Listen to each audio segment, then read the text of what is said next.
up, dudes? It's Gaz, and welcome back to the Warframe video.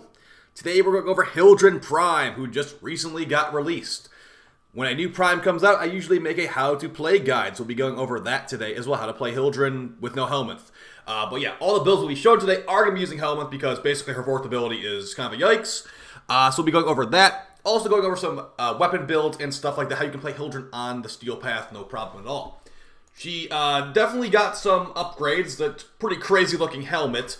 And her weapons are unfortunately not the best. So we'll be going over those in the near future as well. If you enjoy these types of videos, we do daily Warframe video uploads. So make sure you check out that sub button. And also check out the live stream channel. We'll be live probably tomorrow with some more Warframe, getting that Shade Prime. And I think the Larkspur Prime should actually be done at this point too.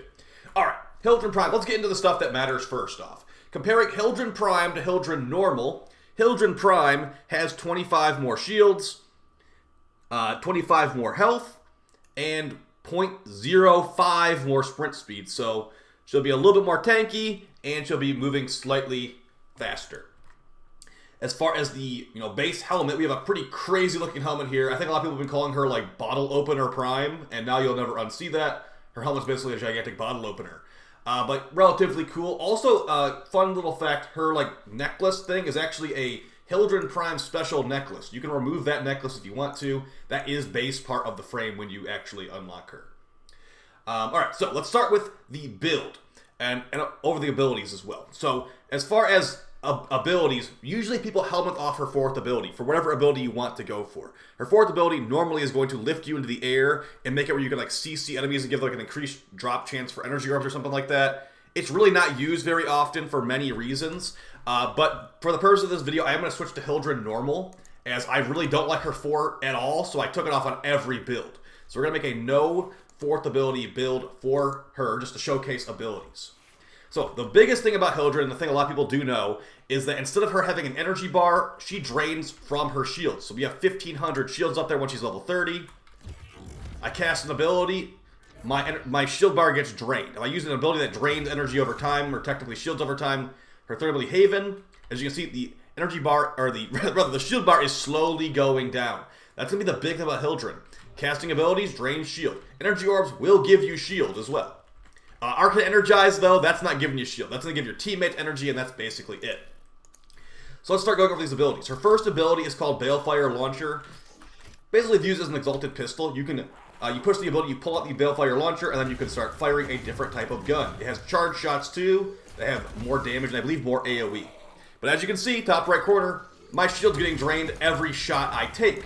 So comparing this to an actual normal weapon like the Kubatankor I have equipped, it's not going to really be anywhere near as good. And in situations where it does look good, another weapon would probably just be better in the first place. Like when they're armor stripped, you get all these buffs up. Sure, it can kill some enemies, but a lot of times it just ragdolls the enemies in the first place. So this can be modded for the elements of your choice. It does scale with range. You can use the Prime Fulmination mod for increased blast radius. But yeah, it's one of those things. It's basically you can only helmet off one ability at a time. If we could have helmet off multiple abilities, we take off her 4 and her 1. But yeah, whatever. Moving on, we've got the second ability, Pillage. This is the one that most people know Hildryn for. You basically release this wave. As the wave travels out, it will remove enemy armor and cleanse status effects from you and your teammates. And when it comes back, it will give you overshield. When that wave goes out, it removes enemy armor and shields. So if you're fighting against Shielded Corpus, it can also remove Shielded Corpus's shields.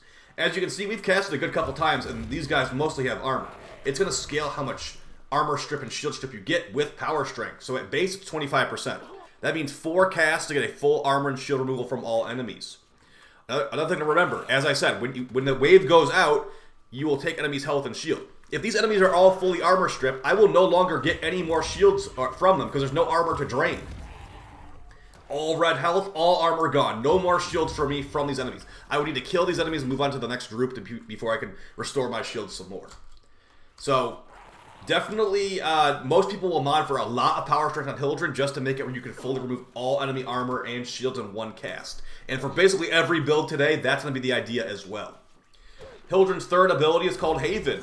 It does damage over time to enemies in the area, while also draining your shields per enemy hit. It will also affect nearby allies and give them your longer shield gate. As you can see, there's lots of enemies here. Our shield bar is draining really, really fast. So you gotta be kind of careful. That's why casting Pillage can be nice. If these guys had armor, I could get my shields back and easily have that Haven ability going.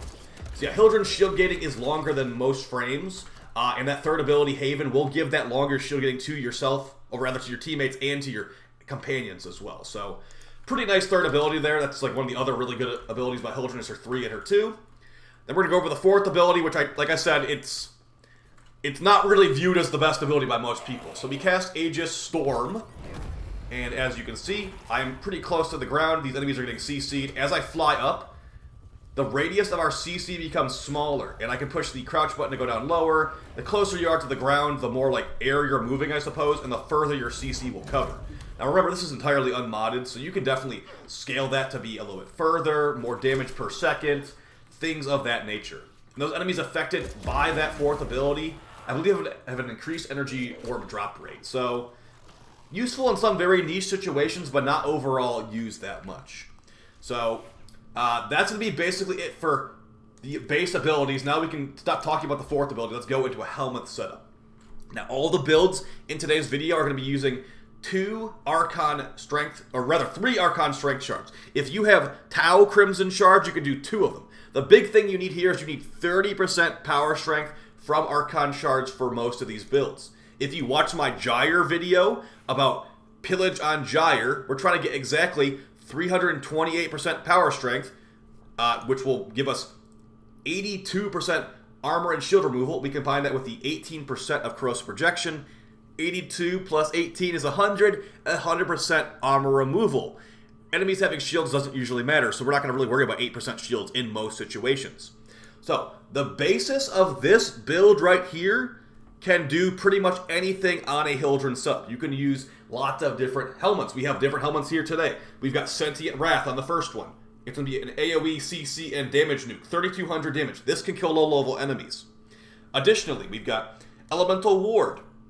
There's going to be two different variations of these builds. We're going to have one with Molt Augmented and one without Molt Augmented. And the big reason you wouldn't run Molt Augmented is because of Arcane Steadfast. I actually didn't think about this, so credit to my Twitch chat for recommending this to me.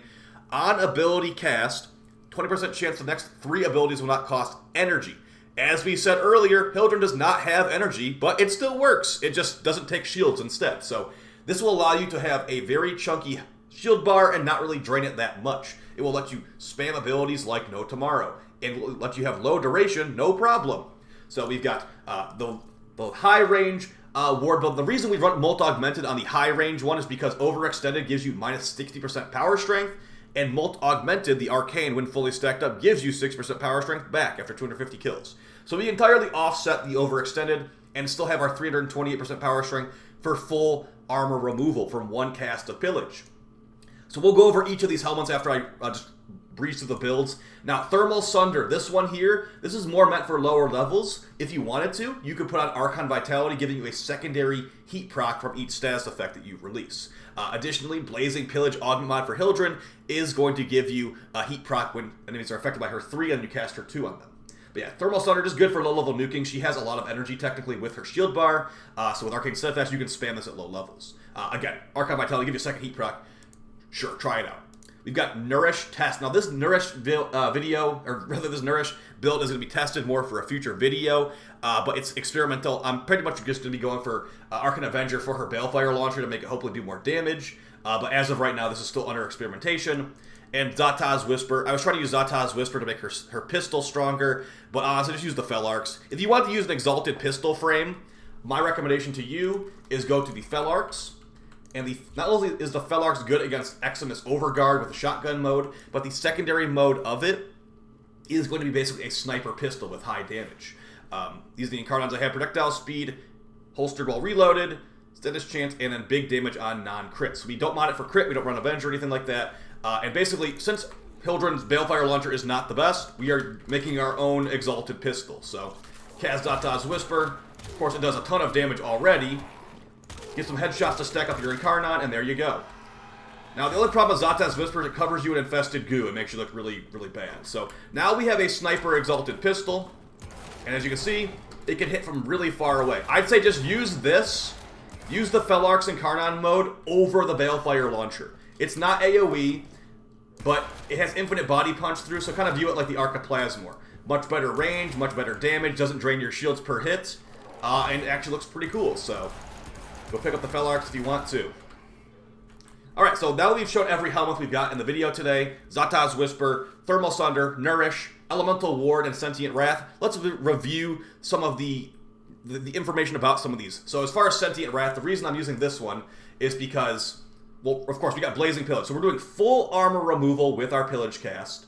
On top of that, we're going to be causing a heat proc if they're affected by our 3, so they're on fire. But what Sentient Wrath will do is it's going to stun them and debuff them. With this much strength, it's 114% damage vulnerability debuff. And of course, this goes through walls and stuff too. So here's the quick setup of what you can do with this loadout. Now, of course, you can use your abilities to kill enemies quite easily on the steel path, but this one's going to be pretty much more about weapon damage. So we're going to use Vazarin Focus School to group them all up. We're going to use our 3, our 2, and then Sentient Wrath. As you can see, they're pretty much just easy pickings at this point. So if I had like a good AoE weapon, it would just be one shot to kill them all. Sentient Wrath, just recast it, go kill some more enemies. That's pretty much my favorite Hildryn setup. But let's actually show Elemental Ward. This is the one I used to use for a while. And the big thing about this one, we'll go with the low range setup here. The big thing about this one is we're going to be using Electric Elemental Ward from Chroma. What this will do, it gives you increased shield capacity, scaling with strength. And it will make enemies that shoot at you get deflected the damage back at them as an electric proc. Since the enemies have fully removed armor, electric damage will do pretty well. So to do that, you have to make sure your energy color is a like bluish kind of tint to get the electric elemental ward. And we're going to unpause these enemies. You might have noticed we do not have rolling guard on here. Since her shield getting is pretty good, you can get away with no rolling guard. But you can still run rolling guard at the same time. We've got elemental ward active, full armor removal from one cast. Additionally, if you have Arcane Aegis is a meta arcane on Hildryn. It will give you a 3% chance to be basically immortal for like the next like 10 seconds. So those enemies basically just died by being near me, and as you can see, the damage on her, she's just gonna die from like looking at me pretty much. Elemental Ward right now. Now one of the big problems, or maybe you could call it a big problem, one of the minor problems is we don't have the most duration on this build. Instead of going for more duration, we opted for some more casting speed to cast Pillage faster, and that's pretty much it, to cast Pillage faster, to get that energy wave to come back. A big thing about Pillage is the energy wave that goes out, depending how much duration you have, will dictate how long the energy wave stays out. So if you want to get your energy back really quickly, or rather your shields back really quickly, double tap Pillage. The wave will come back to you as soon as you press it. So that's why casting speed is very, very helpful on her, and I would not really recommend going for too much duration, because if you have too much duration, you'll always be double tapping it, as that wave scales with range and duration as far as how far it goes. If you don't want to run Corrosive Projection, you're going to need 400% power strength, which is definitely not as easily, placeable on the build. We can get all the strength we need from Blind Rage, Transient Fortitude, Umbral Intensify, and three normal shards, 2 Tau shards technically. So that's going to be all we need for 400, and even on the higher range setup, rather on the lower range setup, Molt Augmented would not be enough to get us to 400% on this. So we would need to run Corrosive Projection either way. So let's get some gameplay on the screen, and we'll talk about what builds I'd recommend to you. And I know a lot of people have been using the Thermal Sunder build. I actually was kind of enjoying that too. You're currently seeing footage of the Elemental Ward Electric build. And I was leveling up the spare on the Steel Path. This is one of the early parts of testing for these builds. So my favorite one is Sentient Wrath. I will definitely agree it's not the most effective build at all. And as you can see in the gameplay footage, I have a slash proc on me. If I was running Rolling Guard in this footage, I could have used Rolling Guard to get rid of that. But since I wasn't running Rolling Guard, I have to cast Pillage to get rid of that slash proc instead. So this is basically Hildryn's playstyle. Be tanky, cast Pillage, and just kill enemies with whatever you want to kill them with. You can kill them with weapons, you can kill them with abilities. Now the big thing that she can't really deal with, as you can see right here, Overguard is a problem for her. So that's why I bring in the felarx. I'd recommend the felarx to her a lot. She needs an anti-Xmas Overguard weapon. Whatever that may be. A big burst damage weapon, something with big damage. It doesn't really need to be damage over time related at all. So you can remove their armor, but she can't really break Overguard that well. And as you can see, I have the Glaive Prime equipped. I try to equip the Glaive Prime a little bit less, as it's kind of unfair sometimes. But yeah, overall, Hildryn Prime is an upgrade over the original. I kind of wish they did some changes to her 4 before they released her. Like, pretty much no one's using her 4. Here's how I'd explain her 4. You know how Titania's 4th ability makes you move really fast when you fly around? Hildryn's 4th ability is like the opposite of Titania. It makes you move like a slug when you're flying around. And it actually removes It removes the ability to cast Pillage as well. While you're flying around her 4th ability, you can no longer cast her best ability, Pillage, but you can cast her Balefire Launcher, and you can also cast Haven. I just don't understand why we can't cast Pillage, honestly. Another big problem that some people may run into with Pillage is against Acolytes, it will sometimes not work. Basically, the armor strip on Acolytes does not work until you've broken their shield. Now, thankfully, I think this Acolyte shield got broken pretty quickly, but if I were to cast Pillage, there you go. It didn't work. This should be a full strip build. And I'm like, oh, come on, man. So break the Acolyte shield before you cast Pillage if you want to get those actual results. And you can blast it away quite easily after that. Additionally, like some other types of frames, you can kill Acolytes just with abilities on Hildryn. It's just not going to really be the fastest thing. So as far as a really good loadout on Hildryn, I'd say go for a Kuba-Tonkor or a felarx in the primary slot. Your secondary of choice, Epitaph, is nice for Viro procs. You can do like a Latum for like a DPS setup, or a Kuba-Nukor for like enemies armor stripping AoE chained. And then for the melee, it's really going to be up to you, whatever you want to level up. If you want to go down the felarx Incarnon route, here's some footage of the Zata's Whisper. So basically, we go into shotgun mode, get some stacks, and then now we have our own Exalt. We built our own Exalted Pistol. Big damage, basically sniper shots, and all that good stuff. So I'll see you guys next time. Thankfully, Hildryn Prime is good. The Larkspur Prime and the Shade Prime are not going to be looking too hot. So we'll see if we end up making videos on those. Either way, guys, hope you found it enjoyable and helpful. See you soon on stream, and take it easy. Peace.